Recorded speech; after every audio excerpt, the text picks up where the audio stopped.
welcome to Getting Hold of Your Calendar, Time Management That Works. I'm Ian Richardson, partner at Richardson & Richardson Consulting and principal consultant at Fox & Crow, and I'm glad you're choosing to spend a bit of your time with me today to talk about time. Today's talk's going to be pretty simple. We should be through it in about 30 minutes or so, and if you're interested, there will be a graphic that will come up at the end of the talk that'll have a link to our newsletter where you can sign up and also request a copy of the framework that I'm referencing in this talk today. So as I mentioned, I'm Ian Richardson. I'm a partner over at randr and the principal consultant and founder at Fox & Crow. Fox & Crow exists to help MSPs scale and sell their business. Before founding Fox & Crow and partnering with Carrie to build up R&R, I owned an MSP in mid-Michigan for about 16 years. I sold that at the end of 2021. I've also bought and sold multiple companies, including a commercial real estate holding company, other MSPs, and marketing agencies. And these days I help entrepreneurs and MSP leaders do the same thing with their business. That's really what gets me going in the morning. When I'm not busy doing that, I'm a sales junkie. I could spend hours and hours talking about sales process, sales enablement, and ways to sell, different ways to approach a problem, different ways to do discovery. And I'm a van life enthusiast. I've got a Ford Transit T350 that Carrie and I bomb around in. We go all over the country, and we'll probably be down in the Southeast in Q1 of next year for our next big trip. So let's go ahead and dive into the talk. I'm a big fan of using agendas so that you know exactly what to expect when you're doing a sit-down presentation like this. Today, we're going to cover why we're talking about this topic, what are the two prerequisites, which are discipline and documentation. We'll walk through a framework that you can use to help you manage your time as well as manage those leaders and people on your team who might be struggling with this issue. We'll do a quick review and then I'll share that offer around the framework. So why time management? Time management is a topic that's pretty near and dear to my heart. Time management has had major impact on myself, on the team at my former MSP, and on every single client I've engaged with since starting at R&R and Fox & Crow. With my clients, there's a lot of frustrated teams. Teams will start having conflict because one member or multiple members of the team are spending their time in one manner, while other members of the team are spending their time in a different manner. And it causes tension when there doesn't need to be, if everyone can understand really what's going on with time and how time's being invested. I've got plenty of entrepreneurs who are saying, hey, I don't have time in the day to do sales or marketing or work on strategy or work on growing my company, whether it's in capabilities, client base, foothold, what have you. And it all comes back to, hey, how are we choosing to invest our time? On my team was burning out. They were burning the candle at both ends. People working every single weekend, working 10, 12-hour days because we weren't effectively managing our time. I had a couple of senior resource engineers who were always constantly getting interrupted for escalations and things, which doesn't stem from time, but it would make it extremely difficult for them to have the time to do the work that I needed them to do. And personally, my own troubles with time management has had me miss birthdays, soccer games, family events throughout my career. I've got a lot better hold on it these days, but it's one of those things that literally the personal impact can't be overstated. The way that I chose to invest my time, either intentionally or unintentionally, is absolutely one of the factors that led me to go through a divorce. So the stakes are as serious as they can get, and that's why I chose to talk about this topic to you today.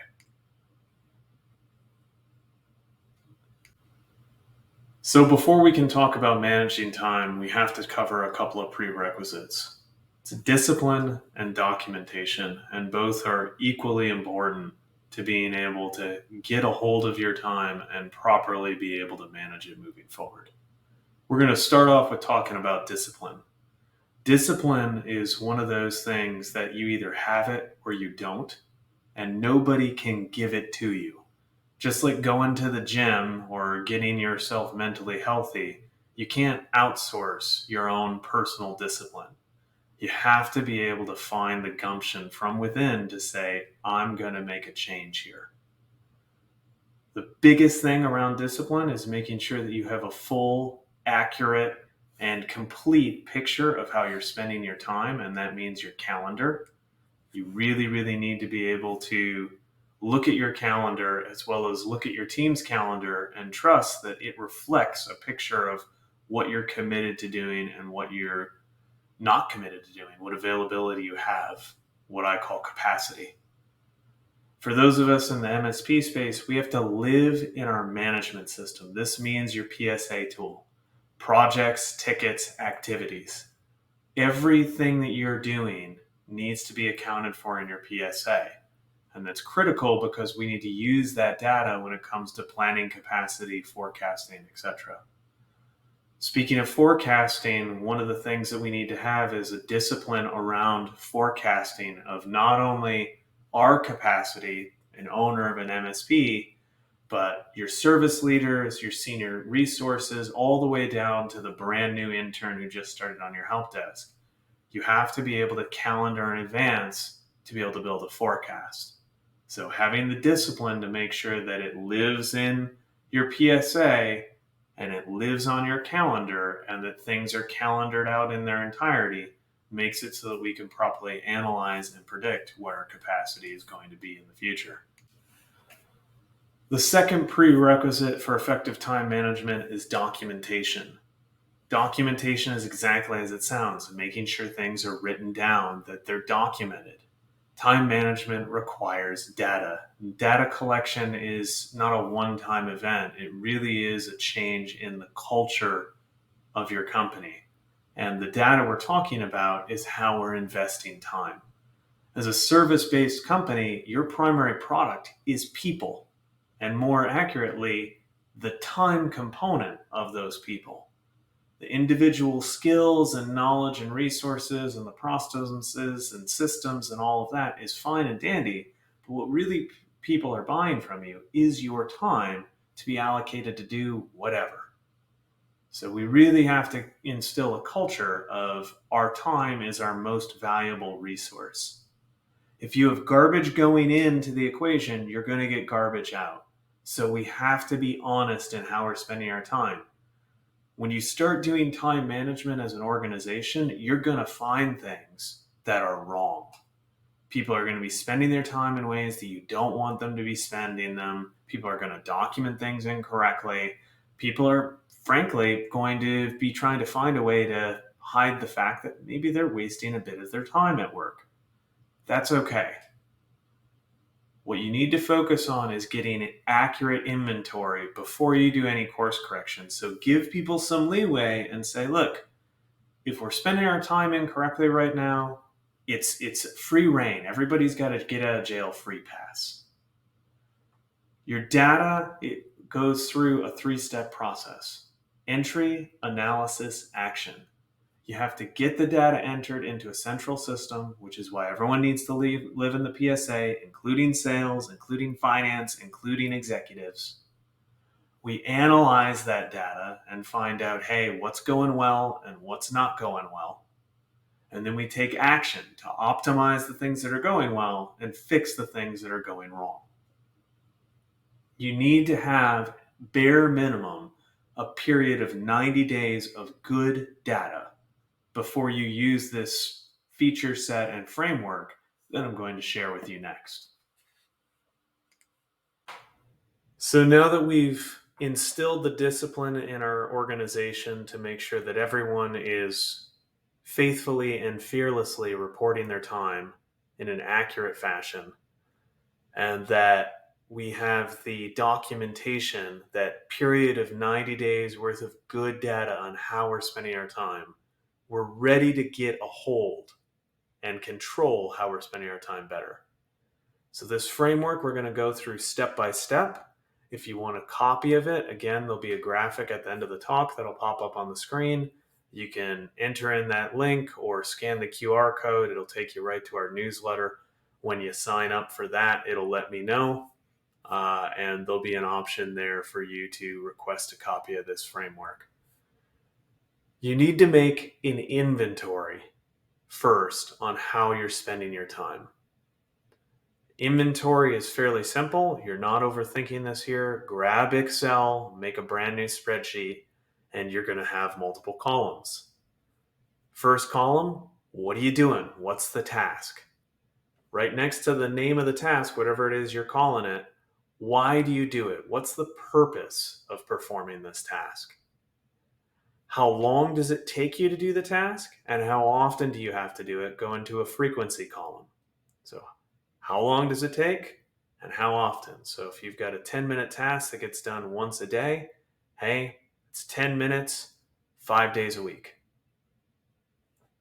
Who is involved in doing the task? Some tasks have multiple people involved. You might have to collaborate. It might be a meeting with multiple people in the room. You want to track that.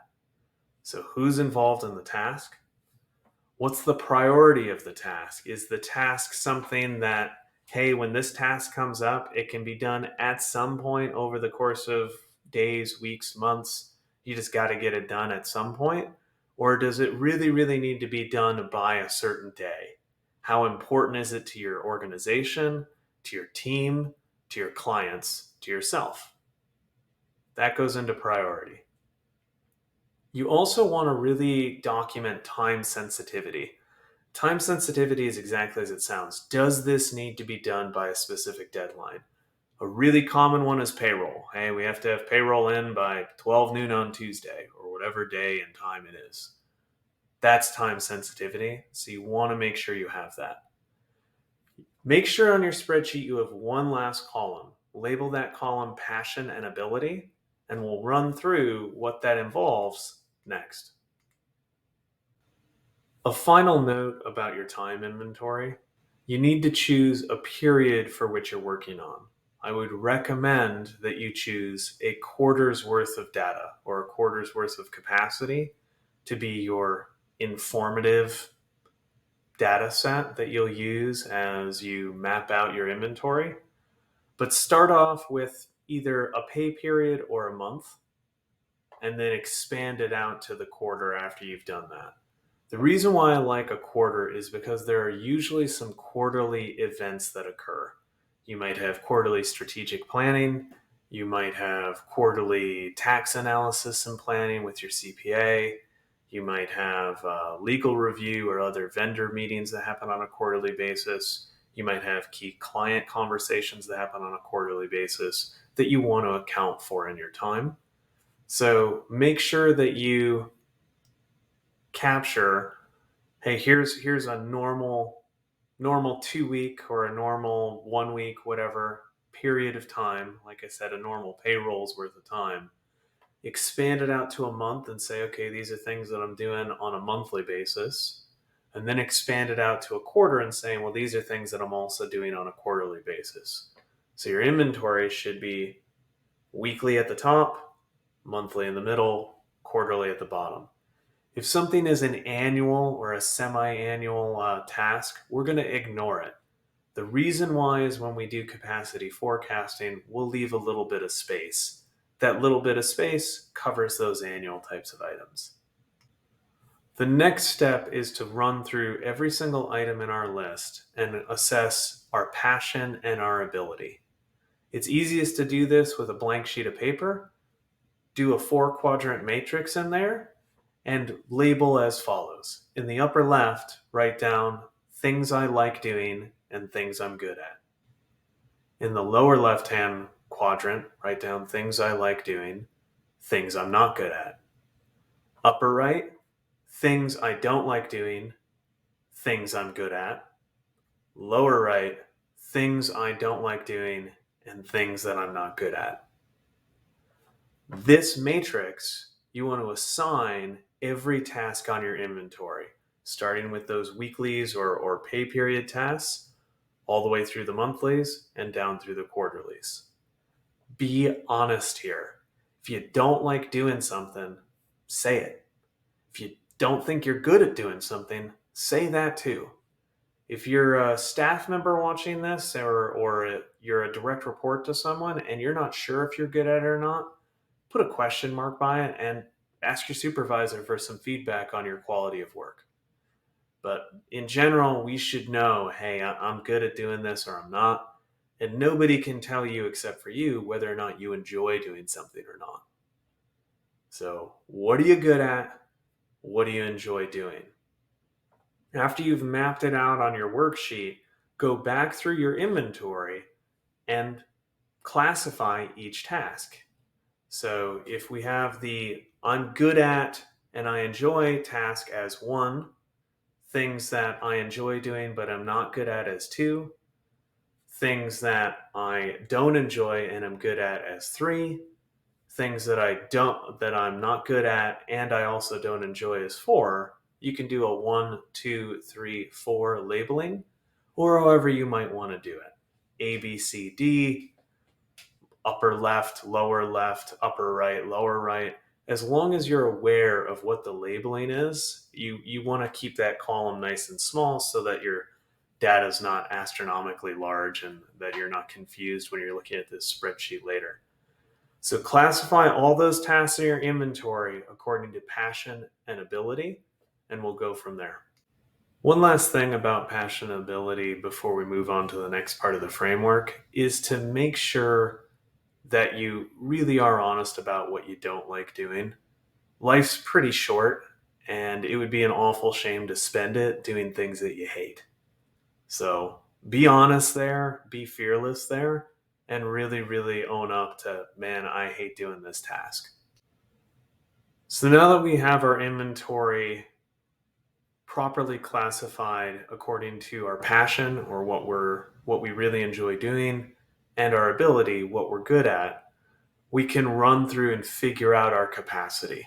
And capacity relies on a tool called a start, stop, keep list, as well as some basic math. So with your start, stop, keep list, what you need to do is take all of your tasks and write them down or have them available on the side of a 3-column sheet of paper. Your 3 columns are start, stop, and keep. Your start list is what's likely causing you to view this talk track. There's a bunch of stuff that you or whoever you're performing this for needs to start doing. Maybe it's hitting the streets and networking. Maybe it's doing marketing collateral. Maybe it's performing talk tracks like the guy you're watching right now. Whatever those things are, write them down in your start list. A little tip for success: make your start list a normal task inventory. Hey, here's the task, here's the purpose, here's the frequency, here's who would be involved, here's how much time it's going to take, priority, time sensitivity. And if you're able to, classify your ability and passion around those. Get that start list mapped out, put all those tasks in that column. Hey, I need to start all of these. What you want to do is down at the bottom of your start list, you need to add up the amount of time based off of a period.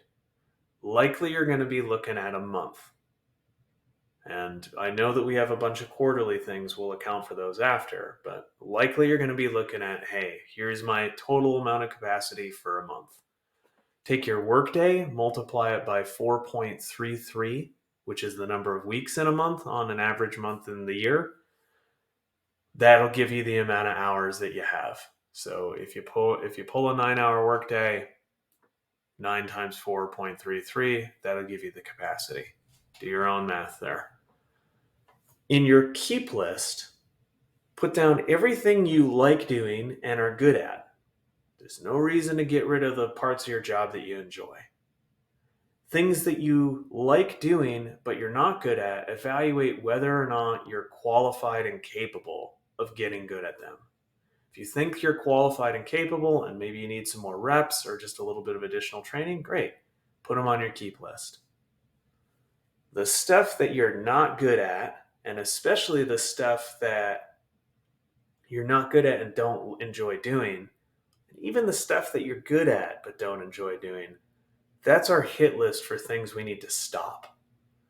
And so what you'll want to do is go through each item there and move it over to the stop list after you do a quality assurance check, which we'll talk about next.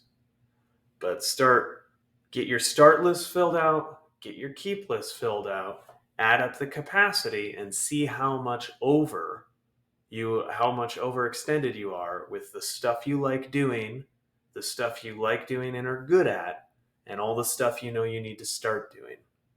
So, for example, if you have 120 hours in a month and you got 150 hours worth of tasks between those two lists, we got to find 30 hours of stuff we got to have you stop doing. And our stop list is where we're going to do that work at. I just mentioned math. Some of you who have come to previous talks of mine say, man, I was told there would be no math in your sessions, Ian.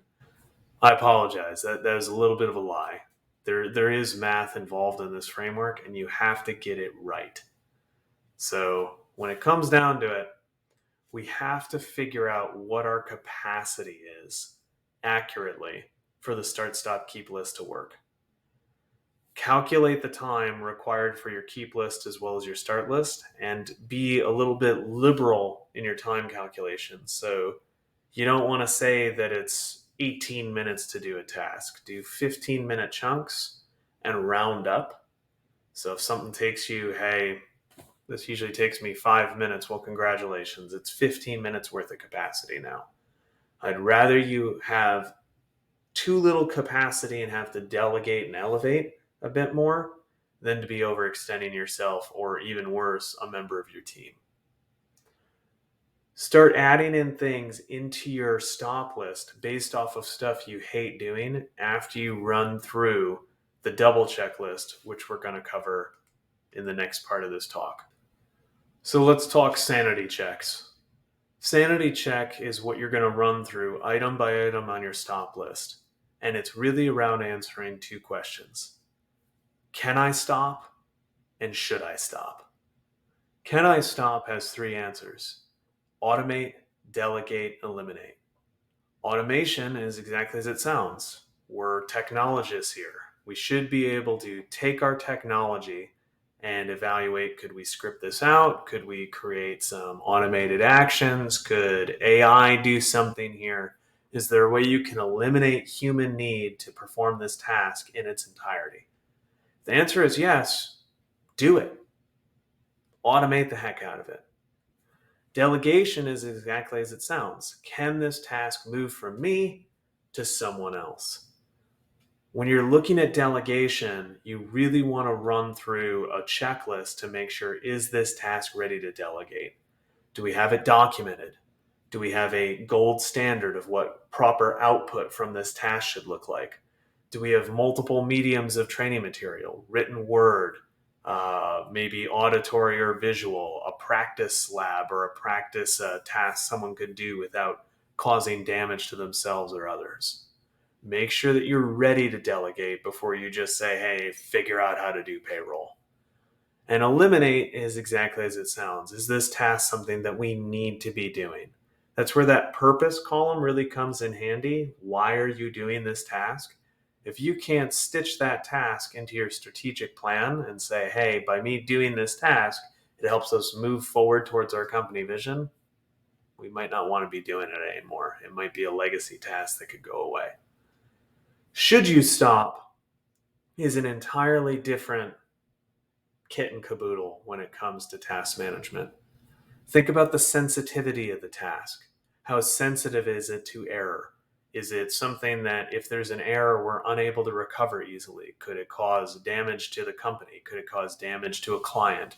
Could it cause damage to the team? What's the confidentiality of the task? Things like HR and payroll are good examples of confidential nature tasks that only certain people should perform. What's the legality implications? Could we fall afoul of regulation? Could we open ourselves up to a lawsuit from one or multiple parties? What's the impact of this task being done incorrectly? Payroll's another one that kind of bubbles up. pay your team wrong or you don't pay your team on time, chances are people are going to be pretty upset. You don't want to mess with people's financial livelihood. So think about the sensitivity, the confidentiality, the legality, and the impact of that task. Money really does fix all problems when it comes to time management. If you can throw enough money at it, you can make any task go off of your calendar. Automation is often overlooked. AI plus software solutions can really help carry your load as well as loads of your team. If you've run your stop list against can I stop, should I stop, and the answer is yes and yes, put it onto the stop list on your SSK or your start stop keep list and move on to the next task. So you've gotten through inventorying all your tasks, you've checked passion and ability, you've run through a start stop keep list as well as calculated the capacity you have for a period, probably a month, and done some sanity checks against your stop list before truly writing them down as, hey, we're going to stop these tasks. Great. You're done, right? Wrong. Wrong. Key critical part to this process. Follow up, follow through. If you're choosing to automate a task, delegate a task, or eliminate a task from your world, you need to follow up and follow through for a period of 90 days against that task. If you've delegated it to a team member, you should be following up with that team member and doing some double check on their work. Did they get the work done correctly? Is the output what was expected? Did they do it on the right cadence? Have they been continuing to do it? Is the quality there? Is the quantity there? If you've chosen to automate a task, is the automation properly firing? Is it producing the expected outputs? Is it producing the outputs on the right cadence and schedule? Is it producing the right quantity of outputs? Double check the software to make sure it's working right. If you eliminated that task, is that elimination having negative outcomes or impacts on your business, your team, or your customers that we didn't anticipate? Follow up and follow through on every single task that you ran through on your stop list. It's the most important part of this process versus everything else. Lack of follow-up and lack of follow-through is where time management becomes this big bomb in a business and starts blowing stuff up. I can't emphasize it enough. So let's review. You've gone through and started to practice the discipline around keeping accurate records as well as documenting those records in your key management system. You're being truthful and honest around this. The good, the bad, the weird, the man, I didn't know I was spending so much time on LinkedIn and Reddit. All of it. All the warts are out there. All your business is documented in your PSA. You've done it for a good 90 days to collect that data set needed to properly analyze how we're spending our time. We took that data and we made a fearless and faithful inventory of how we're spending our time, starting off with those weekly or bi-weekly tasks, moving into monthly, and then going down into quarterly. We created another inventory with the same information of all the stuff we know we need to start doing, but we don't know how we're going to fit it into our day. We quantify all of our inventory, both stuff we're doing today as well as stuff we should start doing, based off of passion and ability, what we enjoy doing and what we're good at. We've taken the stuff that we don't enjoy doing, as well as the stuff that we don't enjoy doing and we know we're not good at, and created a basic list called a stop list of stuff we need to either delegate, automate, or eliminate. We've run through that stop list and said, hey, what do we have to automate? What could we automate? What could we delegate? What could we eliminate? And we ask ourselves, can I do this? And should I do this? To make sure that we're being sane with the things we're choosing to stop doing.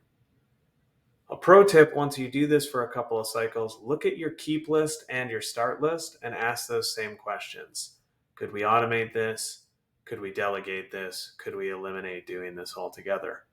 Even if you really like doing something, if it's not necessarily the best use or highest and best use of your time, should you really be spending your time that way? Only you can answer that. You've moved stuff off of your calendar and you've made sure to follow up and follow through on all of those actions. Whether or not it was automated, delegated, or eliminated, you're not just doing it once and saying, okay, I'm done. You followed up with your team, you followed up with your clients, you followed up with the data to make sure that the impacts were as predicted once it moved off of your plate. Now you've gotten a hold of your calendar. You should be able to start the tasks that you've wanted to start doing. Do them one at a time. Don't just try to do them all at once. And you should be enjoying your day more, because the things that were driving you bonkers, either because you weren't good at them, you didn't like doing them, or that magic combo of, man, I hate doing this and I suck at it. Now you can start focusing your time on things that are bringing you joy and things that you're good at. Now you've gotten a hold of your calendar. So as we mentioned, there's a special offer for folks who choose to sign up for our newsletter. Our newsletter is available at short.randr.consulting/newsletter, or you can scan this QR code.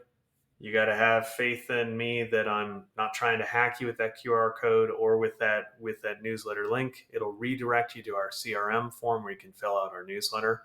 Anyone who's on our newsletter will get a copy of this framework sent to them in our November newsletter. That newsletter is going to come out near the end of the month of November. So for those of you at IT Nation, you sign up between now and then, you'll get a copy of this framework. Also, people who are on our newsletter get other frameworks like our distraction elimination, our interruption elimination framework, as well as any other type of process or new tool set that Carrie and I develop. So my offer to you is sign up for the newsletter and get the framework for free. One more item around our offer. I will be recording demos that will go out exclusively to our newsletter of each component in this framework, filling out with some example data. So if you'd like to have some walkthroughs on the framework, joining the newsletter will give those to you for view on demand for free. They're only available to the R&R newsletter crew, however. So that's it. No more call to actions from me in this talk track. The only other thing I can say is if you'd like to connect with me online, I've got my email here, ian@foxcrowgroup.com. You can connect with me on LinkedIn. It's my name, so /n/Ian Alexander Richardson will take you right to my profile. I'll absolutely connect with you. And please visit Fox and Crow online at foxcrowgroup.com if you have any sort of strategic growth, team communication challenges that are afflicting you and your business. I'm here to help you scale and sell your business. It'd be my privilege to work alongside you in that effort. Thanks for attending the talk. One last thank you. Thank you to the crew over at ConnectWise for inviting me to record this talk for the IT Nation 2023 virtual attendees. If you found value from this, please fill out their survey. Let them know that, hey, it was a great talk, delivered a lot of value, I got a lot out of it. If you didn't find value in it, maybe skip the survey. But either way, I really appreciate any sort of feedback you choose to share with them. Any survey results I get, I absolutely look through and review. So please share your commentary on what you enjoyed and what you felt could have gone better. And until next time, take it easy.